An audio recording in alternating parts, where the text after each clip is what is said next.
In the rolling hills of Ghana, there lived a woman named Akua.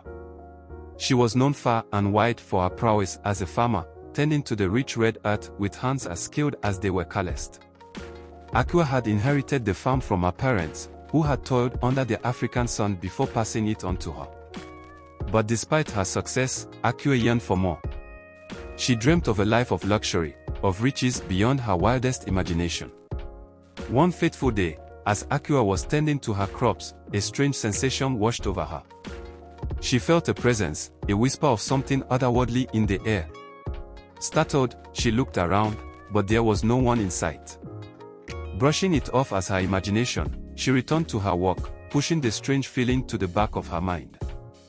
But the presence persisted, growing stronger with each passing day. Akua couldn't shake the feeling that she was being watched, that someone or something was following her every move. And then, one night, as she lay in her bed beneath the twinkling stars, the presence revealed itself. A figure materialized before her, faint and ethereal, bathed in a soft blue light. It was a man, tall and imposing, with eyes that seemed to pierce through her very soul.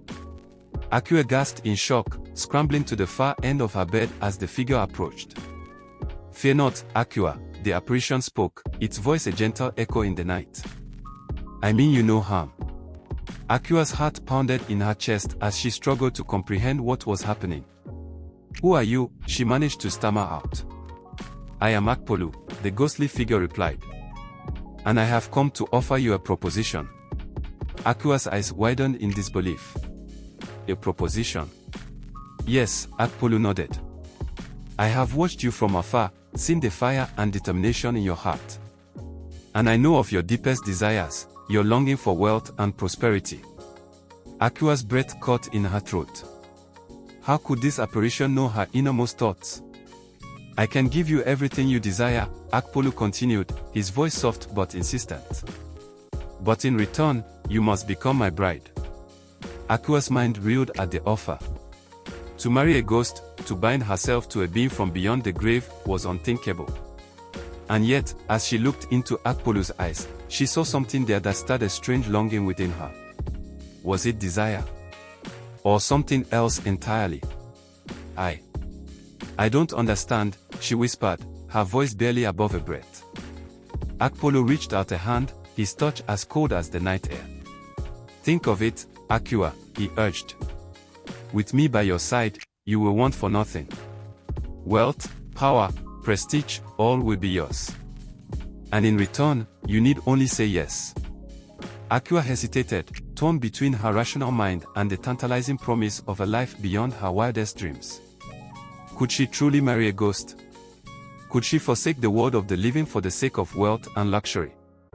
But then, she thought of the years of toil and hardship she had endured on the farm. She thought of the dreams she had harbored, the desires she had suppressed. And in that moment, she made her decision. "Yes," she said, her voice steady despite the tremble in her heart. "Yes, I will marry you, Akpolu." And with those words, a pact was sealed, binding Akua to her ghostly suitor for all eternity. In the days that followed, Akua's life was transformed beyond recognition. With Akpolu's otherworldly powers at her disposal, she became the envy of all who knew her. Her crops flourished as never before, yielding bountiful harvests that brought her wealth and prosperity beyond her wildest dreams. The villagers whispered in awe of her newfound fortune, speculating on the source of her success. But despite her newfound riches, Akua found herself growing increasingly restless. Though Akpolu showered her with gifts and adoration, she could not shake the feeling of emptiness that gnawed at her soul. For in marrying a ghost, she had severed ties with the world of the living, forsaking the human connection she had once cherished. And so, as the years passed and the seasons turned, Akua found herself haunted not by the specter of Akpolu, but by the specter of her own choices. She had sacrificed everything for the sake of wealth and power, only to find herself adrift in a sea of loneliness and regret. One night, as she lay awake in her opulent bedchamber, gazing out at the moonlit sky, Akua made a decision. She could no longer continue down this path of emptiness and isolation. She longed to reclaim the human connection she had lost, to feel the warmth of another's touch, to share in the joys and sorrows of the world around her. And so, with a heavy heart but a determined spirit, Akua sought out Akpolu once more. She found him waiting for her in the shadowy depth of the forest, his form flickering in the moonlight like a wisp of smoke. "Akpolu," she said, her voice tinged with sadness. "I cannot continue on like this. Though you have granted me wealth and power beyond measure, my heart longs for something more. I cannot forsake the world of the living for the sake of material gain." Akpolu's eyes darkened at her words, his form growing dimmer with each passing moment.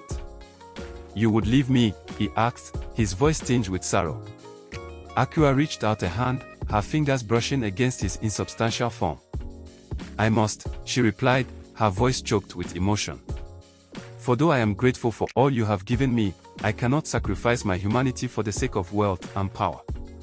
I crave the warmth of human companionship, the simple joys of laughter and love." Akpolu's form wavered, his features contorted with a mixture of anguish and resignation.